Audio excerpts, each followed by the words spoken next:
ಸ್ನೇಹಿತರೆ, ಪ್ರತಿ ವರ್ಷದಂತೆ ಕೂಡ ಈ ವರ್ಷವೂ ಕೂಡ ಮುಂಗಾರು ಬಿತ್ತನೆಗೆ ಶುರುವಾಗ್ತಾ ಇದೆ. ಇಲ್ಲಿ ಬೆಳೆಗಳಿಗೆ ನೋಂದಣಿ ಮಾಡಿಕೊಳ್ಳಲಿಕ್ಕೆ ಸಂರಕ್ಷಣಾ ವೆಬ್ಸೈಟ್ ಮೂಲಕ ನಿಮ್ಮ ಬೆಳೆ ನೋಂದಣಿ ಅಂದರೆ ಬೆಳೆ ವಿಮೆ ಮಾಡಿಸಿಕೊಳ್ಳಲಿಕ್ಕೆ ಅಪ್ಲಿಕೇಶನ್ನ ಹಾಕಲಿಕ್ಕೆ ಅವಕಾಶ ಮಾಡಿಕೊಟ್ಟಿದ್ದಾರೆ. ಇದೇ ಮುಂಗಾರು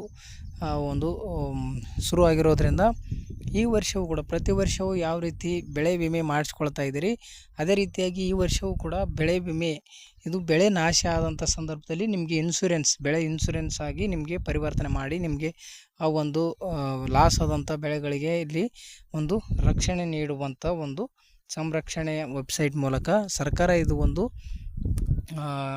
ವೆಬ್ಸೈಟ್ ಮಾಡಿರೋದ್ರಿಂದ ವಿಮೆ ಮತ್ತು ನಿಮಗೆ ನೀಡ್ತಾರೆ, ಏನು ಬೆಳೆ ಲಾಸ್ ಆದಂಥ ಸಂದರ್ಭದಲ್ಲಿ. ಅದಕ್ಕಾಗಿ ಈ ಒಂದು ಬೆಳೆ ವಿಮೆ ಮಾಡಿಸಿಕೊಳ್ಳುವಂಥದ್ದು ಉತ್ತಮ ಅಂತಲೇ ಹೇಳ್ಬೋದು. ಅದು ಎಕರೆಗೆ ಇಷ್ಟು ಅಂತ ಇರುತ್ತೆ. ಅದು ಪ್ರತಿ ವರ್ಷ ಕೂಡ ಪ್ರತಿ ಫಲಾನುಭವಿಗಳು ಕೂಡ ಮಾಡಿಸ್ಕೊಳ್ಬೇಕು. ಇದು ಮಾಡಿಸ್ಕೊಳ್ಳೋದ್ರಿಂದ ಏನಾದರೂ ಅತಿ ಹೆಚ್ಚಾದ ಮಳೆಯಿಂದಾಗಿ ನಿಮ್ಮ ಬೆಳೆಗಳು ಏನಾದರೂ ಲಾಸ್ ಆಗಿದ್ದರೆ ಅದರ ಒಂದು ಪರಿಹಾರ ಇನ್ಸೂರೆನ್ಸ್ ಯಾವ ರೀತಿ ನೀಡ್ತಾರೆ ನೋಡ್ಬೋದು. ಇಲ್ಲಿ ಎಕರೆಗೆ 800 ಅಥವಾ 1000 ಇದೆ. ಈ ರೀತಿಯಾಗಿ ಒಂದು ರೈತರು ಮಾಡಿಸಿಕೊಂಡ್ರೆ ಒಂದು ಬೆಳೆ ವಿಮೆ ಮಾಡಿಸಿಕೊಂಡ್ರೆ ಅವರಿಗೆ ಉಪಯೋಗ ಆಗುತ್ತೆ. ಮುಂದೆ ಏನಾದರೂ ಅತಿ ಹೆಚ್ಚು ಮಳೆ ಬಂದು ಬೆಳೆಗಳು ಸರ್ವನಾಶವಾಗಿದ್ದರೆ ಅಂಥ ಸಂದರ್ಭದಲ್ಲಿ ಒಂದು ಬೆಳೆ ವಿಮೆ ನೀಡ್ತದೆ ಸರ್ಕಾರ.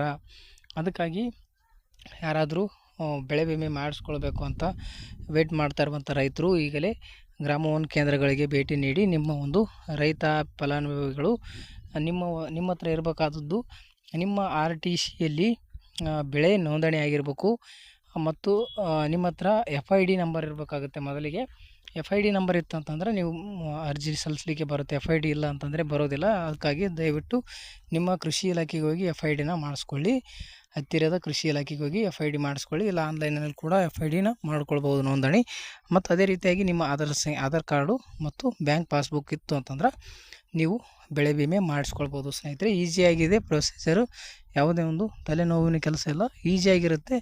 ದಯವಿಟ್ಟು ಬೆಳೆ ವಿಮೆ ಮಾಡಿಸ್ಕೊಳ್ಳಿ. 2025-26ನೇ ಸಾಲಿನಲ್ಲಿ ಇದು ಮುಂಗಾರು ಹಂಗಾಮಿನ ಒಂದು ಇನ್ಸೂರೆನ್ಸ್ ಆಗಿರುತ್ತೆ.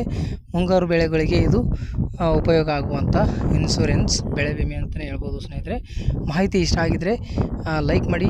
ಹಾಗೆ ನಮ್ಮ ಚಾನಲ್ನ ಇನ್ನೂ ಸಬ್ಸ್ಕ್ರೈಬ್ ಆಗಿಲ್ಲ ಅಂದ್ರೆ ಇದೇ ರೀತಿ ಹೊಸ ಅಪ್ಡೇಟ್ಗಾಗಿ ನಮ್ಮ ಚಾನಲ್ನ ಸಬ್ಸ್ಕ್ರೈಬ್ ಮಾಡ್ಕೊಳ್ಳಿ ಅಂತ ಹೇಳ್ತಾ ವಿಡಿಯೋನ ಮುಗಿಸ್ತಾ ಇದ್ದೀನಿ. ಈ ವಿಡಿಯೋ ಇಷ್ಟ ಆದ್ರೆ ಈಗಲೇ ಬೇರೆ ನಿಮ್ಮ ಸ್ನೇಹಿತರಿಗೂ ಕೂಡ ವಿಡಿಯೋ ಶೇರ್ ಮಾಡಿ ಅಂತ ಹೇಳ್ತಾ ವಿಡಿಯೋನ ಮುಗಿಸ್ತಾ ಇದ್ದೀನಿ. ಧನ್ಯವಾದಗಳು.